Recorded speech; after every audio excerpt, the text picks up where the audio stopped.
तो ये DJ court खुलवाया।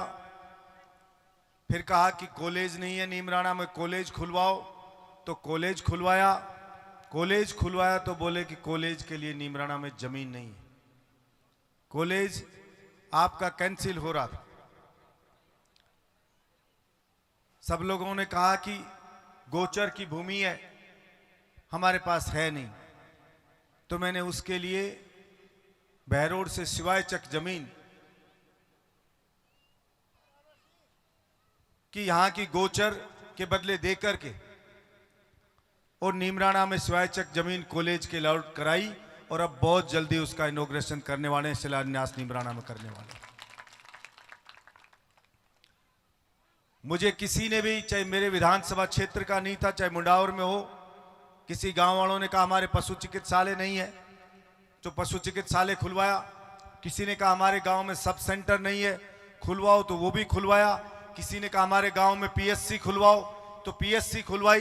कहने का तात्पर्य बहरोड और मुंडावर दोनों एक दूसरे के सगे भाई की तरह हैं।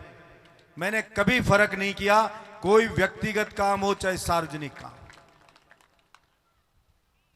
जो भी आपने मुझे मुद्दे बताए, चाहे नीमराणा का मुद्दा बताया हो, चाहे बहरोड का मुद्दा बताया हो, चाहे किसान की बात हो, चाहे बेरोजगार जवान की बात हो, चाहे मजदूर की बात हो, किसी भी समस्या के लिए जो आपने बताया, मैंने कोशिश की कि पूरी मजबूती के साथ प्रभावशाली ढंग से राजस्थान की विधानसभा में उसको रखूं।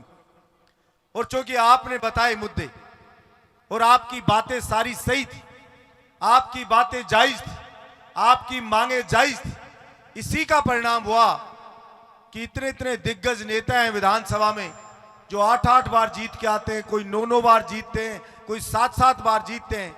मैं तो पहली बार जीत के गया, वो भी निर्दलीय विधायक, फिर भी सदन का सितारा बहरोड के विधायक को राजस्थान विधानसभा में बनाया।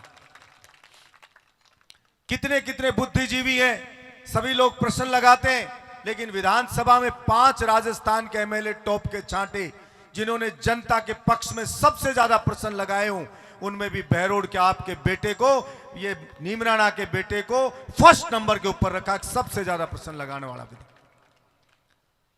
मेरी ओर से मैंने चाहे विधानसभा की परफॉर्मेंस हो, चाहे क्षेत्र में डेवलपमेंट का मामला हो, चाहे पूरे राजस्थान की जनता का ध्यान राठ क्षेत्र की ओर आकर्षित करने का मामला हो, मैंने प्रयास किया और 200 की 200 विधानसभा में जाके बेरोजगार किसान के मुद्दे को मैंने बुलंद किया। और ये ईश्वर का आशीर्वाद है, ये बाबा भोमिया जी का आशीर्वाद है, कृष्ण भगवान का आशीर्वाद रहा, बजरंगबली का आशीर्वाद रहा, भगवान श्री राम का आशीर्वाद रहा कि 200 की 200 विधानसभा में जन सैलाब उमड़ के आया कि हम बहरोड के विधायक के समर्थन में आए। जहां मैं पहली बार गया वहां भी जन सैलाब उमड़ के आया। ये सभी के सभी आपके आशीर्वाद का कमाल है।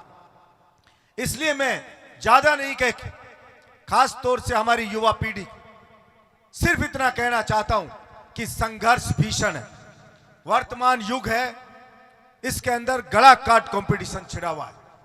जरा सा भी सेकंड भी कोई चूके आप तो दूसरा व्यक्ति आपसे आगे निकल जाएगा। और जबरदस्त संकट है ईमानदार व्यक्ति के सामने, जो ईमानदारी की कमा के खून पसीने की रोटी खाना चाहता है, जो स्वाभिमान के साथ जीना चाहता है, उसके लिए सबसे बड़ी संकट की घड़ी है। क्योंकि कलयुग अपनी पराकाष्ठा है और इसमें बेईमानों का बोलबाला है और शरीफ लोग बेचारा रोता फिर रहा है। इसलिए हमारे माँ बाप कड़ी मेहनत करके हमें पढ़ाते हैं और पढ़ा के सपना देखते हैं कि हमारे बच्चे हमारा नाम रोशन करेंगे।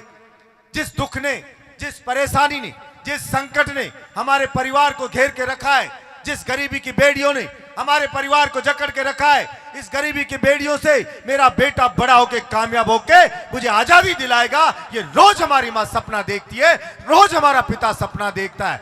इसलिए एक भी क्षण अगर हम अपना वेस्ट करते हैं, अगर हम फेसबुक व्हाट्सएप पे अपना समय जाया करते हैं, तो हमें सोचना चाहिए कि उतना समय हमारे माँ बाप पे बड़ा कष्ट का गुजर रहा।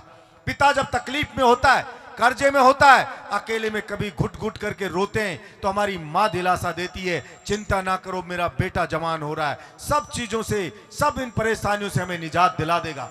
और वही बेटा अगर शराब की लत में पड़ जाता है, किसी दूसरे नशे में पड़ जाता है, दूसरी कोई बुरी संगत में पड़ जाता है, तो हम कल्पना कर सकते हैं कि कितना बड़ा पाप वो कर रहा होता है और उस माँ बाप के ऊपर क्या गुजर रही होती है, इसको कल्पना कर सकते हैं।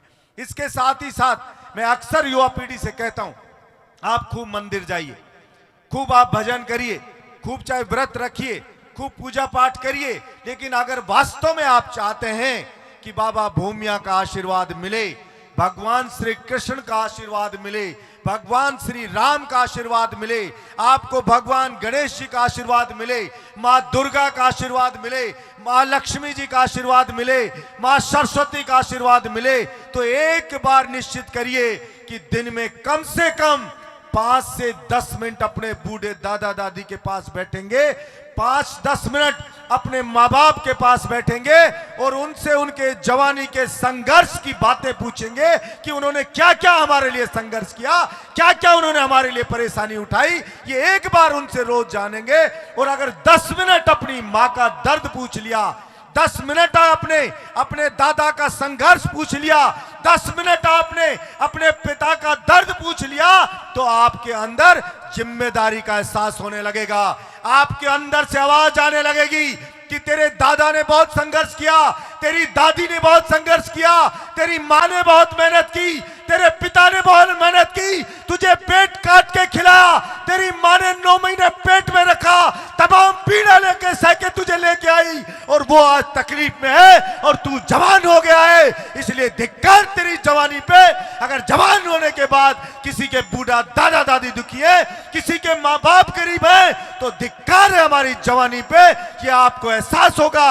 और जिस दिन आपको सच्चाई का एहसास होगा तो निश्चित रूप से आपके सीने में एक आग पैदा होगी, आपके सीने में एक जुनून पैदा होगा और जो आपको कामयाबी की ओर लेकर के जाएगा।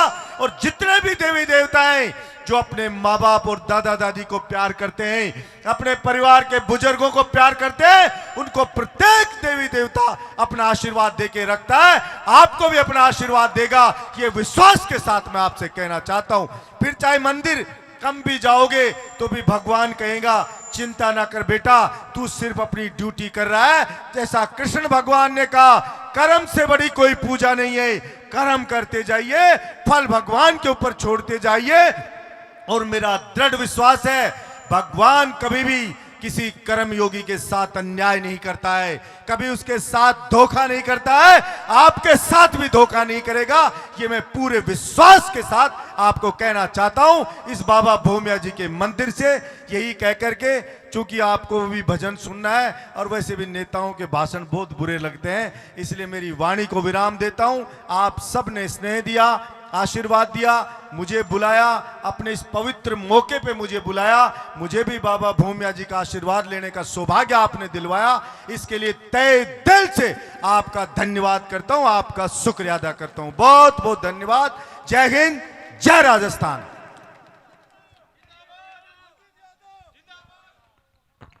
बहुत कम का धन्यवाद। भूमिया जी महाराज के आज ये विशाल भंडारा और सांस्कृतिक प्रोग्राम में मेरे साथ पधारे राव धर्मा सरपंच साहब दुगेड़ा, सुंदरपाल सरपंच साहब भी आए थे, भाई भारद्वाज जी, सम्मानित मंच, पितातुल्य बुजुर्गों, युवा साथियों, मेरे देश की सबसे बड़ी शक्ति मेरी मातृशक्ति। मैं भी ज्यादा समय लेते हुए आप लोगों की सिर्फ 2 ही मिनट लूंगा, क्योंकि सांस्कृतिक मंच से मैं कभी भी राजनीतिक बातें नहीं करता और जिस दिन राजनीतिक बातें करनी होगी आप सभी के सामने मंच पे नहीं, आप लोगों की चौपाल पे आऊंगा, आप लोगों की मन की बात सुनूंगा और मेरी रखूंगा, क्योंकि ये सांस्कृतिक मंच है।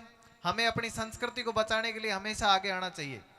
मेरा मानना होता है छोटा छोटा दान भी बहुत बड़ा रूप ले लेता है। अब तो हम चंद्रयान के माध्यम से चांद पे पहुंच गए हैं, वहां पे अपनी खुद की सैटेलाइट होगी और वहां से अगर भारत की तस्वीर ली जाए तो इतनी सौंदर्यकरण हो कि आप लोगों को छोटा छोटा जो पैसा मंदिर में लगाओगे ना, वो अगर बहुत भव्य मंदिर रहे तो वहां से तस्वीर वैसे ही रामराज की जैसी आनी चाहिए। तो मैं सबसे निवेदन करता हूं, क्योंकि मैं पड़ोसी गांव में कल बोल के भी गया था, मैंने एक बार हाथ उठवाए थे कि कौन कौन इसको हिंदू राष्ट्र चाहता है, हिंदुस्तान को, अपने हाथ उठाएं। तो एक बार आप भी अपने हाथ उठा के, तो सभी ने अपना हाथ उठाए, उनके लिए सभी का धन्यवाद। मैं तो साहब यही कहता हूं, जितनी ज्यादा कोशिश होना अपने छोटे छोटे धन से इतने भव्य मंदिर बना दो, इतने भव्य मंदिर बना दो कि जिस दिन तस्वीर ली जाए उस दिन हमारा हिंदुस्तान राम राज्य जैसा ही दिखे। और क्योंकि यहाँ आप लोग सांस्कृतिक प्रोग्राम देखने आए हो, मैं भी आप लोगों को ज्यादा समय लूंगा तो तालियों के बजाय आप कुछ और भी बजाओगे। बाबा की, बोल शंकर भगवान की। बाबा भोमिया भंडारे में आए सभी भगत जनों का और सभी लोगों का मैं हार्दिक आभार व्यक्त करता हूं और अभिनंदन करता हूं। भाइयों, ये 1 तारीख को मैं युवा आक्रोश रैली, मैं अपने लिए नहीं, सभी किसान भाइयों, मेरे युवा बेरोजगार भाइयों और कुछ बिजली के मुद्दे, पानी का मुद्दा, ये ज्ञापन मैं एसडीएम को सौंपूंगा। तो इस युवा आक्रोश रैली में सभी भाइयों से अनुरोध है कि ज़्यादा से ज़्यादा संख्या में पहुंचकर मुझे आशीर्वाद प्रदान करें और मेरा हौसला बढ़ाए। जय हिंद, जय भारत।